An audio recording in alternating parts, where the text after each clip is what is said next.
యేసుక్రీస్తు నామములో అందరికీ నా ప్రత్యేకమైన వందనాలండి. నా పేరు డియాన్, వెస్ట్ గోదావరి, భీమవరం. ప్రభు యొక్క దర్శనమును బట్టి, పిలుపును బట్టి ఈరోజు నేను దేవుని యొక్క పనుల్లో కొనసాగుతున్నాను. నా కొరకు ప్రార్థన చేయండి. మీ అందరి కొరకు నేను ప్రార్థన చేస్తాను. ఇదే విధంగా ఒక ప్రాముఖ్యమైన విషయం చెప్పడానికి వీడియో చేయడం జరుగుతూ ఉందండి. అయితే గమనించండి, ప్రతి ఒక్కరు కూడా సేవకులైన వారు మొట్టమొదటిగా గమనించాలి. ఈరోజు ప్రతి ఒక్కరు కూడా క్యాలెండర్స్ 2026కి వేయించి వారు ప్రతి ఒక్కరు కూడా 2026 సంవత్సరమునకు ముందు క్రీస్తు శకం అని పెట్టి వేయమని చెప్పండి. క్రీస్తు శకం 2026 సంవత్సరం. ఎందుకనంటే ఈ దేవుని యొక్క నామమును ఘనపరిచేవారిగా ప్రతి ఒక్కరు కూడా సేవకులందరిలో కూడా అవేర్నెస్ రావాలి. ఎందుకనంటే ఈరోజు దేవుడు నాకు ఇచ్చిన ప్రేరేపణ బట్టి ఈ మాటలు చెప్తున్నాను. ఈరోజు ప్రతి ఒక్కరు కూడా, ఎందుకనంటే డిసెంబర్ 25 క్రిస్మస్, ప్రతి ఒక్కరు క్రీస్తు సంతోషించి ఆనందించే ప్రపంచవ్యాప్తంగా జరుపుకునే రోజు. ఎందుకనంటే పరిశుద్ధ గ్రంథంలో దేవుడు కూడా ఆధారం చూపించారండి. డిసెంబర్ 25ని క్రిస్మస్ చేసుకోవాలంటే 25, 26, 27, 28, 29, 30, 31, 1 8వ రోజు. అలాగే 1వ తారీఖు నుంచి వెనక్కి లెక్క పెట్టిన 8వ రోజు.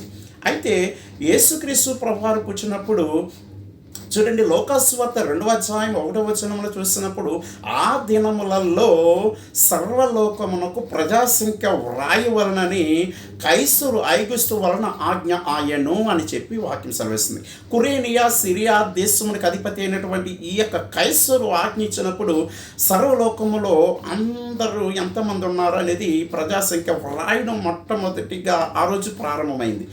అయితే ఈ మాట మనం చాలా జాగ్రత్తగా గమనించాలండి. అక్కడ అనేక మంది ఎక్కడెక్కడ వారందరూ కూడా వచ్చి వారి పేర్లు లెక్కించుకోవడం జరిగేది. అయితే మరియమ్మ కూడా మరి యేసు ప్రభు వారు గర్భంలో ఉన్నప్పుడు ఆమె ఏం చేశారు, నజరేతు నుంచి మరి బెత్లెహేం అనబడినటువంటి దావీదు పట్టణంలోకి వచ్చినప్పుడు ఆమె ప్రసవ దినములు నిండినప్పుడు ఆమె యేసు ప్రభు వారిని కన్నది. అప్పుడు పొత్తి గొడ్డలతో చుట్టబడి పశువుల తొట్టులో పొరండు పెట్టాలని వాక్యం సెలవిస్తా ఉన్నది. మరి యేసేపు కూడా రావడం జరిగింది. ఎందుకంటే ప్రధానం చేయబడ్డది కనుక వారికి వివాహం కాలేదు. కానీ మనం చూస్తున్నట్లయితే అప్పుడు దేవదూత గొర్రెలు కాసుకొనిచుండగా వెళ్ళి, ఇదిగో దావీదు పట్టణమందు రక్షకుడు మీ కొరకు పుట్టినాడు, ఈయన ప్రభు అయిన క్రీస్తు, అది మీకు ఇదే అనవాలు, పొత్తిగుడ్డలతో చుట్టబడి ఆయన పశువుల తొట్టులో పొరండు పెట్టారు అని చెప్పినప్పుడు వెళ్ళి మరియమ్మకు అక్కడ ఉన్న వారందరికీ కూడా మాటలు చెప్పినప్పుడు గొర్రెల కాపరులు ఆశ్చర్యపోయారు. ఆ మాటలు మరియ తన హృదయంలో తలపోసుకునేది అని వాక్యం సెలవిస్తూ ఉన్నది. తర్వాత 21వ వచనం వరకు వచ్చినప్పుడు అక్కడ ఏమని ఉంటుందంటే, ఆ శిశువు మరి ఎందుకంటే సున్నతి చేయబడిన దినములు వచ్చినప్పుడు 8వ రోజున మరి యెరూషలేము దేవాలయంలోనికి వెళ్ళి మరియమ్మకు దేవదూత చేత పెట్టబడినటువంటి పేరు యేసు అనే పేరు అక్కడ పెట్టడం జరిగింది. అయితే ఈ పత్రాలలో మరి లెక్కించడం జరిగింది. ఆ పత్రాలు యెరూషలేము దేవాలయంలో భద్రముగా ఉంచుతారండి. ఎవరైనా సరే యూదుల ఆచార ప్రకారంగా పుట్టిన పిల్లవాడికి 8వ రోజున సున్నతి చేస్తారు. అప్పుడు వారు పేరు పెడతారు, ఆ పేరు రాస్తారు. అయితే మరి తర్వాత కొంతకాలం తర్వాత మరి శకము ప్రారంభించాలి అని అంటే యేసుక్రీస్తు ప్రభు వారి పేరు కనబడింది మొట్టమొదటి స్థానంలో.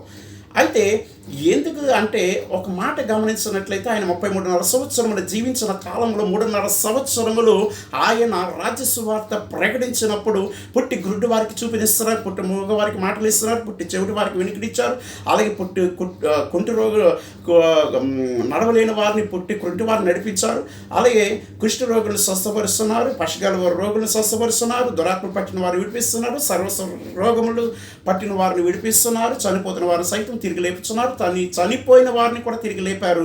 ఈయన చేస్తున్న కార్యములు, ఆయన సిలువకు అప్పగింపబడినప్పుడు సిలువలో తన ప్రాణం పెట్టి 3వ రోజున సజీవుడిగా తిరిగి లేచారు, పరలోకానికి ఆరోహణమై అందరూ 500 మంది చూస్తుండగా ఆరోహణమయ్యారు.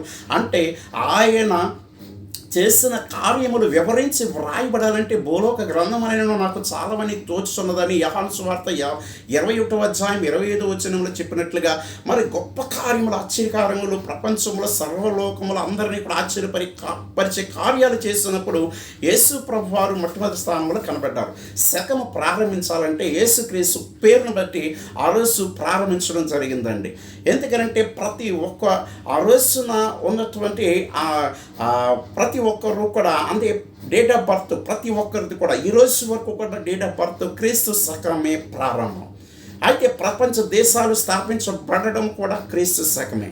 ఎందుకంటే మన భారతదేశానికి క్రీస్తు శకం 1947 సంవత్సరం ఆగస్టు 15వ తారీఖున స్వతంత్రం మనకు వచ్చినది అని చెప్పి, అలాగే ప్రపంచ దేశాలు ఆ విధంగానే స్థాపించబడ్డాయండి క్రీస్తు శకాన్ని బట్టి.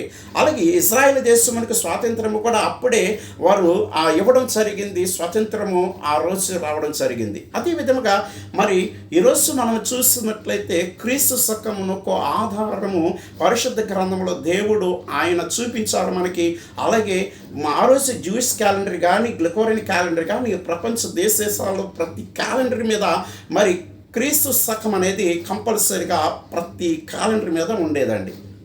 అయితే ఎందుకంటే క్రీస్తు శకము అనేది ఈరోజు ప్రతి ఒక్కరు కూడా చాలామంది ఒక 2000 సంవత్సరం లోపు నుంచి అనుకోండి మానేశారు. అంతకుముందు ప్రతి క్యాలెండర్ మీద క్రీస్తు శకం అనేది ఉండేదండి. ప్రపంచ దేశాలన్నీ కూడా క్రీస్తు శకం మీద ఆధారపడి ప్రతి ఒక్కరి డేట్ ఆఫ్ బర్త్ నడిపించబడుతుంది. ప్రతి దేశము సంబంధించినటువంటి విషయాలు ప్రభుత్వ కార్యాలయాల్లో ఉన్నటువంటి పత్రాల్లో కూడా, అలాగే కోర్టులో ఏంటి, రిజిస్టర్ ఆఫీసులో ఏంటి, మీరు ఎక్కడ చూస్తున్న క్రీస్తు శకం అనేది ఉండేదండి. ఈరోజు కొంతమంది బద్ధకస్తులు ఆ విధంగా ఆ మాటను విడిచిపెడుతున్నారు. ఈరోజు ప్రతి ఒక్కరు కూడా మన క్రైస్తవుల సేవకులైన వారు ఏం చేయాలంటే క్రీస్తు శకం అని పెట్టి 2026 సంవత్సరం అనేది వెయ్యాలని చెప్పేసి ఆలోచన నా సొంత మాటలు కాదు, కానీ దేవుడు నాకు ప్రేరేపించిన కారణాన్ని బట్టి నేను చెప్తున్నాను. మరి నా యొక్క నెంబరు 50-60 గ్రూపులు, పాస్టర్స్ గ్రూపుల్లో ఒక్కొక్క గ్రూపులో 50 మంది, 500 మంది, 700 మంది, 1000 మంది ఆ విధంగా ఉన్నారు. వారందరూ కూడా నేను సెండ్ చేయడం జరుగుతుంది. మీరందరూ కూడా ఆ విధంగా సెండ్ చేయండి. ప్రతి ఒక్కరు కూడా గమనించండి. ఈ యొక్క సమయంలో మరి ఈ మాట నేను చెప్పిన మాటను బట్టి అందరూ కూడా ప్రార్థన చేయండి. ప్రేరేపించబడితే మీరు వేయించండి. దేవునికి స్తోత్రం. అందరికీ వందనాలు.